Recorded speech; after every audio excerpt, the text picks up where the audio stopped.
Hello my friends, Luke here. I have game 4 of the Blood in the Sun tournament for you. So it's day 2. Yesterday I went 2-1 and one, the loss was pretty spectacular.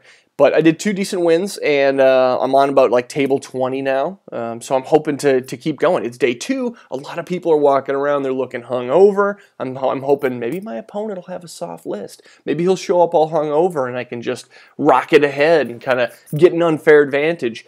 No, sadly, as my opponent shows up and drops down this really nicely painted High Elf army, I've seen this before. Everyone has seen this before. This is not fun. He's got 2 big blocks and 2 phoenixes, and we know what they are. If you've played High Elves, you know what they are.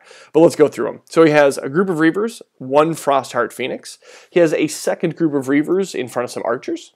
He has a big old block of white lions, and spoilers, they have the banner of the World Dragon in there.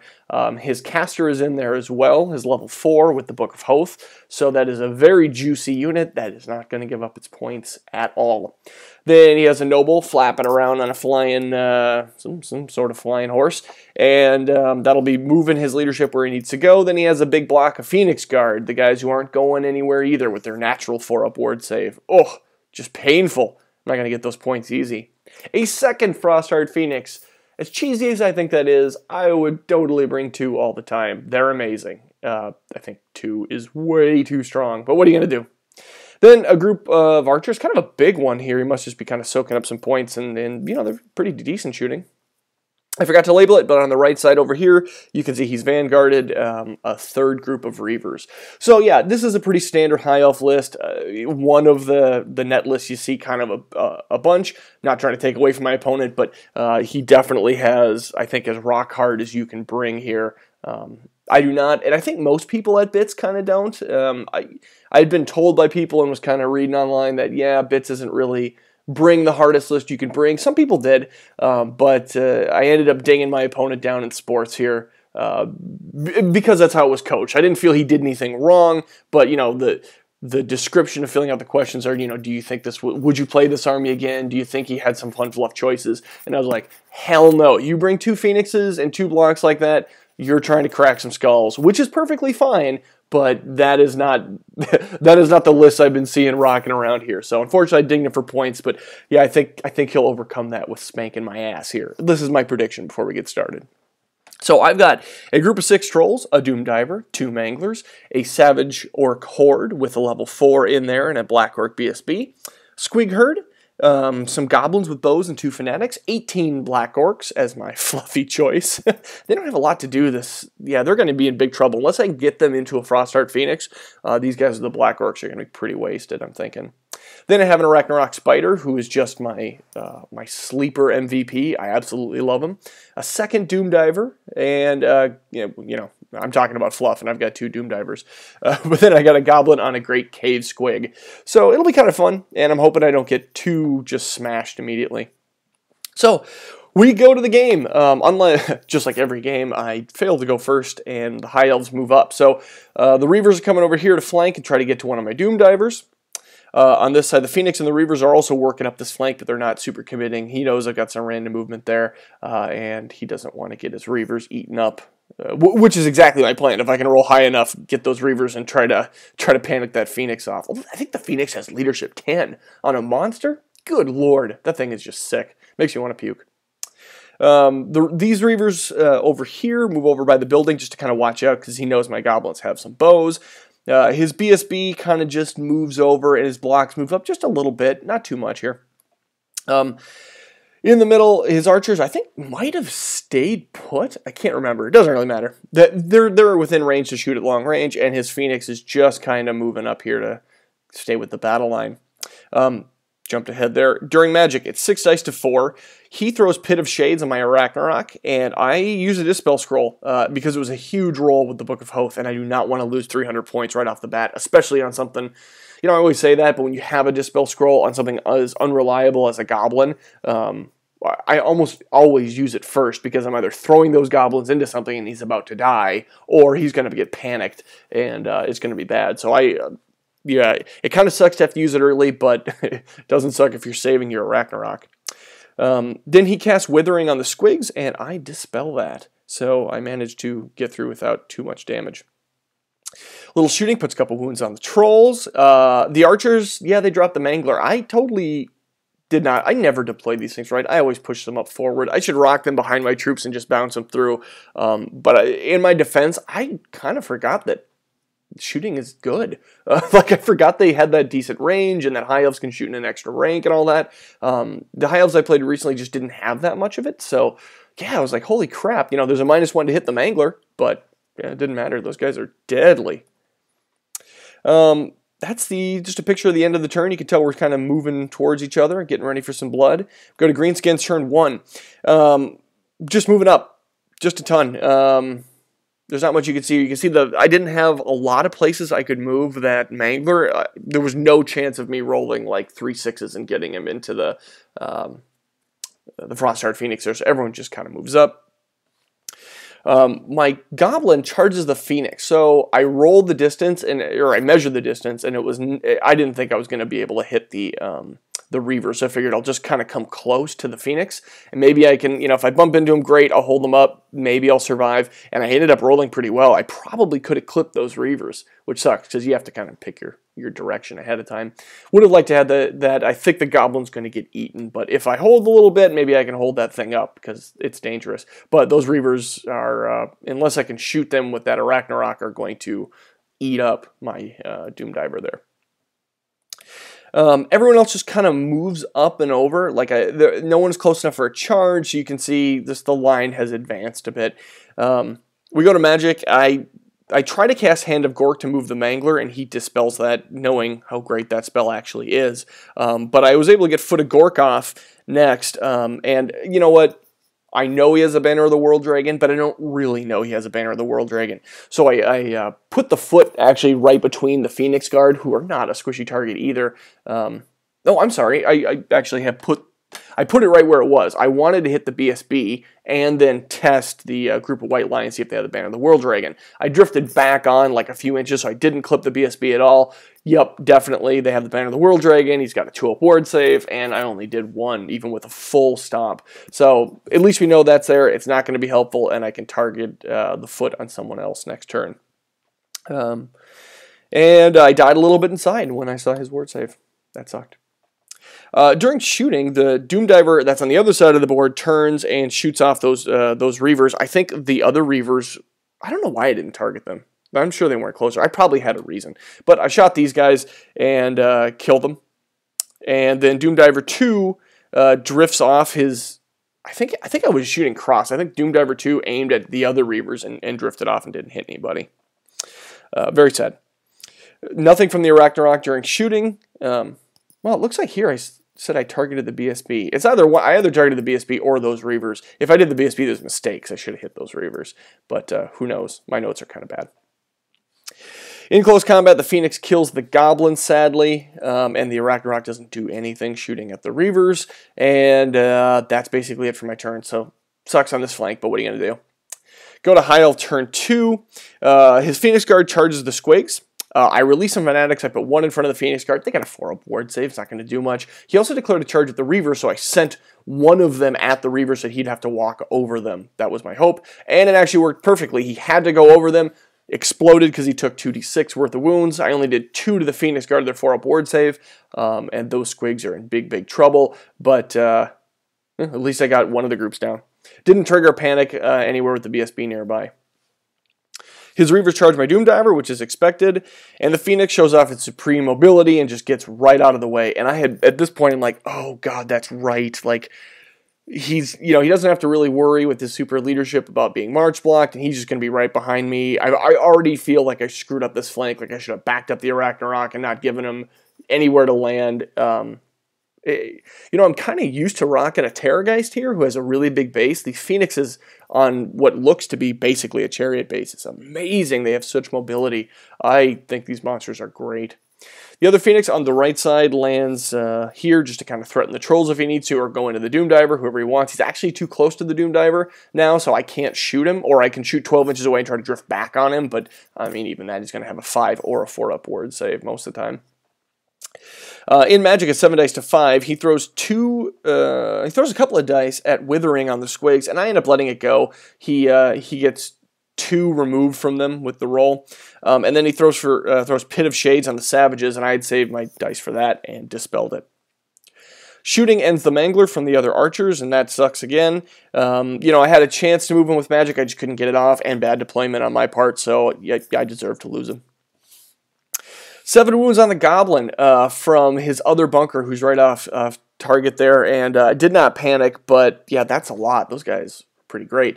In close combat, it looks like I did about 6 to the Phoenix Guard. I don't know if that was from breaking and blowing up, or if it was in combat. I mean, they definitely went before me, so I probably had some goblins left, but, I'm definitely not using those squigs right, because, they do 2 attacks at strength 5. I'm sure I killed some, but yeah, like they're just always dying, and they're not holding up guys like I expect, and they're not blowing up too much. I need to read on how to use these guys better, I think. And then he kind of reforms, goes into a block, and is getting ready for charges and all that wonderful stuff. Or actually, if you look at this right, he's probably getting ready to flee a little bit better and bounce through who he needs to bounce through. In close combat, believe it or not, I pass my fear check, and I kill one of the Reavers, and I hold. That won't last for long, but it's nice to at least get a moral victory. Greenskins turn 2. I charge my trolls and to try to get them into combat, and he flees. So I think I needed like a max distance charge here, but he flees from the trolls, and so I kind of stumble there. I'm trying to keep the trolls near the leadership bubble, and I can't really focus on that Phoenix. He'll just go wherever he wants to. Over on the left flank here, I angle my Arachnarok to try to support the best way I can. If he wants to charge me, go right ahead. That Arachnarok's going to teach him the meaning of pain. But he's not going to... I'm just trying to... Wherever that Phoenix goes, I need to be able to react as best I can. So that's what the Arachnarok's doing. And I'm keeping it so I don't have to march, so that I can shoot my 8 bow shots. Because sometimes that actually does come through. Obviously not against a Phoenix. It's probably not going to do anything. But it's nice to have every once in a while. And then a nice long...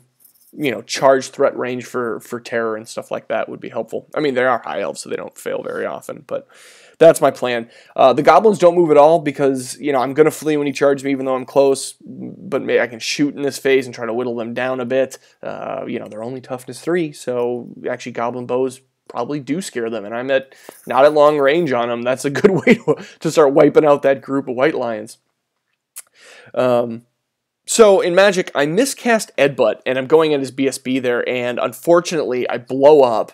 I think I had to use a tournament reroll here, my last one, to change the miscast. Blow up, I lose about 4 or 5, and that unfortunately ends my Magic phase completely. So I was hoping for just to draw a couple dice, try to put some damage on the BSB, and that just ate the Magic phase.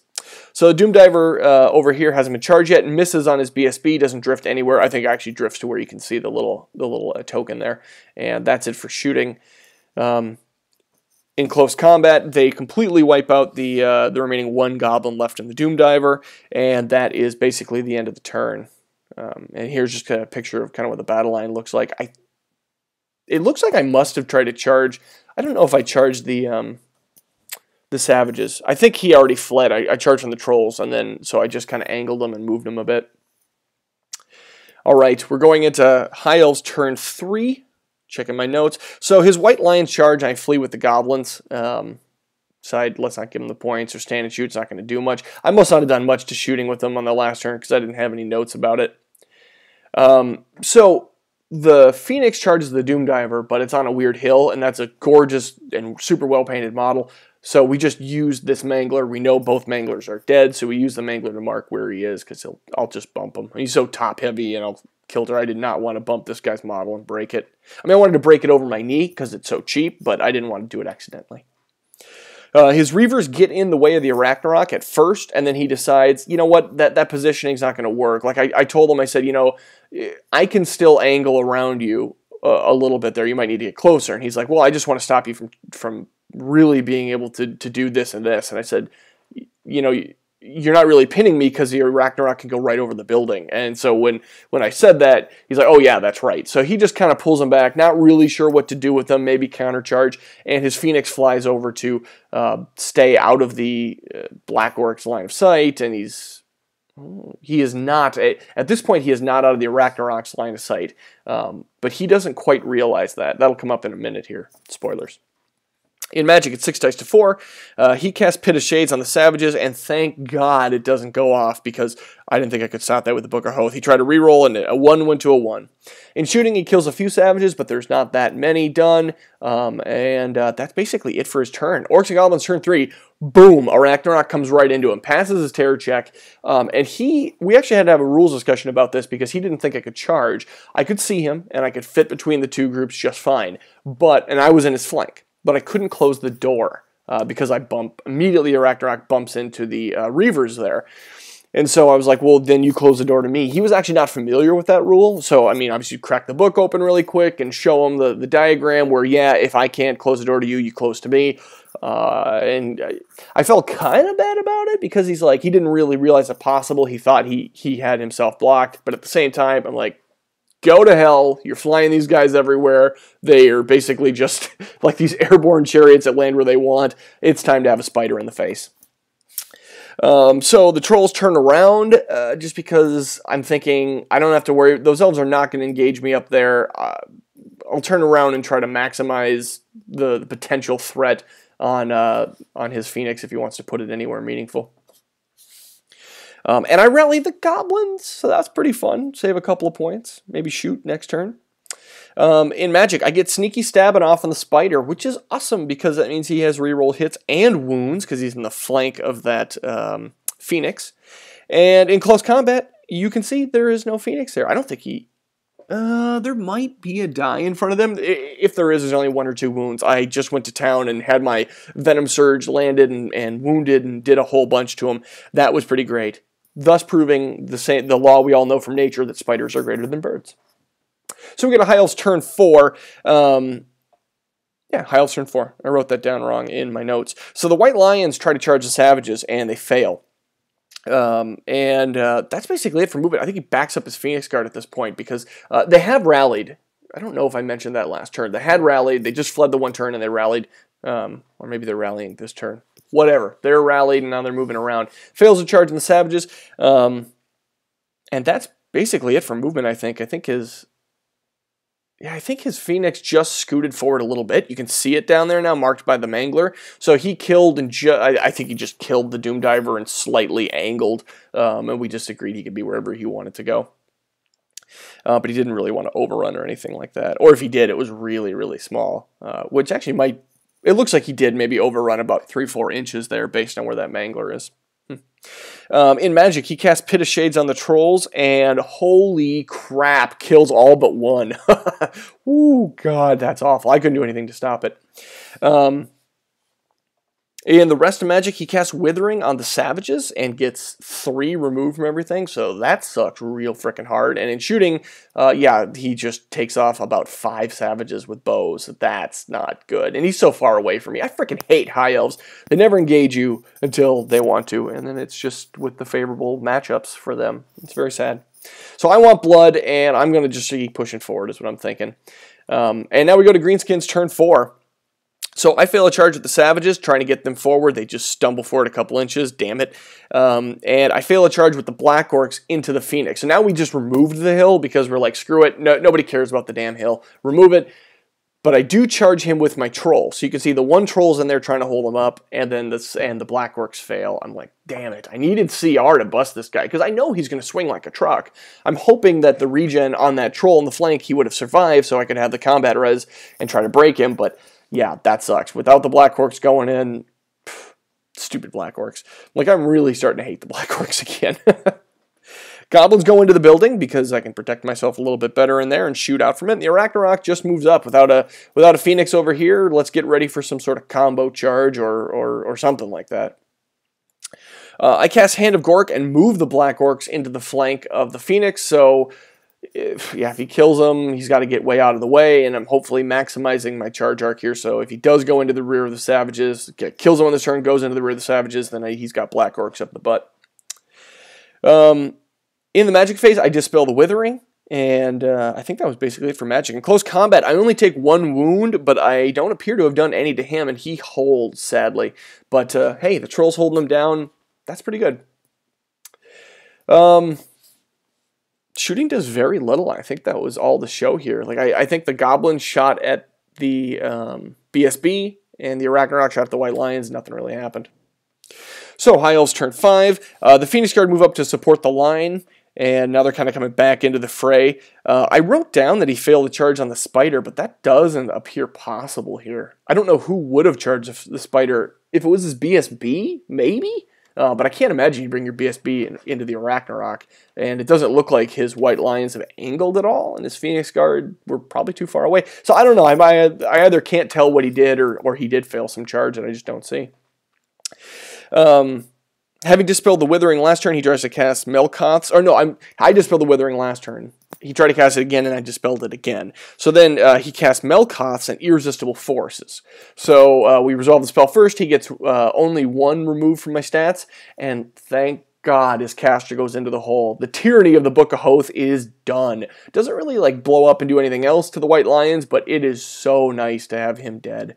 And then at first I was like, oh great, he must have been the guy holding the Banner of the World Dragon. And I realized, wait, that's not right, because he was a caster and had the Book of Hoth. And then I'm like, oh wait, that's right. Frickin' High Elves can take the Banner of the World Dragon on like as a magic banner for the unit. Ugh. So I got really excited and then just, you know, re-emphasized how much I hate the High Elves. And I think I lose a couple more Savages to shooting at this point. So Greenskins turn 5. On his turn, he killed the troll, and I guess, yeah, it must have been on his turn. I don't know if it was on, if my troll survived or this was the turn, because you can tell this is a picture after combat. At some point, the troll's dead. Black Orcs make it into the flank, and I'm thinking, all right, this is going to be great. So the Black Orcs go in. This is exactly what I want. I got maximized attacks. I think I got great weapons here because I need to cut through that high toughness, and are you freaking kidding me? He goes to town and kills a bunch of Black Orcs and thunderstomps a bunch of Black Orcs, and I lose combat by like 1 or 2, even in the flank, and he breaks me and runs me down. Oh God, I hate Black Orcs now. Black Orcs can be fantastic in the right situation, but so often they just completely whiff, just like in this case. And yeah, I would have been way better with Grimgore. I should have brought Grimgore and should have forsake the level 4. It would have been way, way better. But sadly, when luck goes that way, it's going to happen. So this chicken's flying around free now, and my Black Orcs are dead. The Savages had failed the charge. They tried to go forward into the Arachnarok's like, screw that, I'm not going into White Lions. He turns around to threaten that BSB, who last turn flew over here, but I know this is a matter of time. Like, I can't really flee. I'm hoping that if he charges the Arachnarok, then the Savages can come in behind, but I'm pretty sure I'll lose that Arachnarok. At least I've made it so he has to hit a smaller frontage. I don't know if that's even going to matter with how big the Arachnarok is, but he gets my ass now instead of my side, so we'll see. Go to High Elf turn 6, the Arachnarok, yep, gets the charge in the butt, and he's ITP, so he can't flee. So the BSB goes into the front, and hopefully I can just eat that BSB first, but all these guys are going to swing before me, so that's not looking good. His Phoenix Guard back up because they're wearing dresses and they're pansies. Yep, exactly what you expect. He does the remaining 6 wounds in the Arachnarok, no problem. Doesn't look like I've done any damage to him, so must have been dead before I could swing, and he's here. And I'm thinking, all right, this is turn 6. I could conserve points, but screw that. You just killed my spider, and I don't like that. So, charge. Going right in. And you know what? I don't have a lot of Savages left, but you know what? I don't care, because these High Elves need to die. I'm already losing this game. We need to kill them. So I'm going in the front. And you know what? It's Savages in the front. He's going to kill some, but he's got, you know, his big weapons here. He's not going to get a lot of rerolls. So hey, maybe I can do this. Maybe I can take away Steadfast. I've got a BSB there, and the charge and all that. And these are Savages, you know? Savages are scary, man.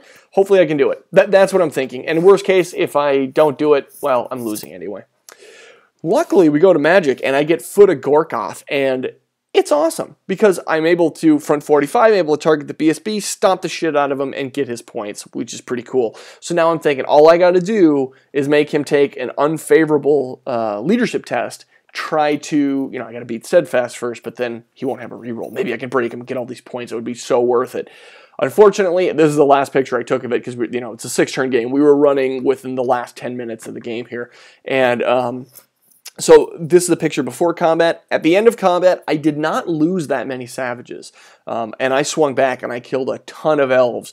But he had about, I think he had 1 guy left that gave him Steadfast. It was utterly painful. So he was on leadership, what, 9? I assume in there, 8 or 9, and passed it, and that was the game. So unfortunately, I didn't break them, but I felt like rewarded that I chose to go in because A, I aligned myself so I could stomp that BSB, and B, it's fun to get the blood of elves all over your choppas, and it was very, very close to pushing some points. So at this point I'm thinking it's a really bad loss. I just lost everything I cared about, and I only took away a few blocks, but believe it or not, because High Elves is so expensive, I actually didn't do that bad. And I had my big block here, and I kept my Goblins. I lost the Black Orcs and the Arachnarok, but all in all, it was a 13-7 loss for me. That's not that bad. I was thinking it was going to be like a 3-17, but it was, not a minor loss. It was a decent loss, but it wasn't a tabling. So I felt pretty decent about that showing because this was a really freaking tough list for me. It was definitely a net list. I didn't have that kind of net list thing going. He was playing conservatively. He was a smart player. He only got caught like once with his Phoenix. That could have meant the game, but I think I did pretty well considering it was a loss. So that's game 4. I'm 2-2, but I feel pretty decent about this. It could have gone way worse. Thanks for watching, guys.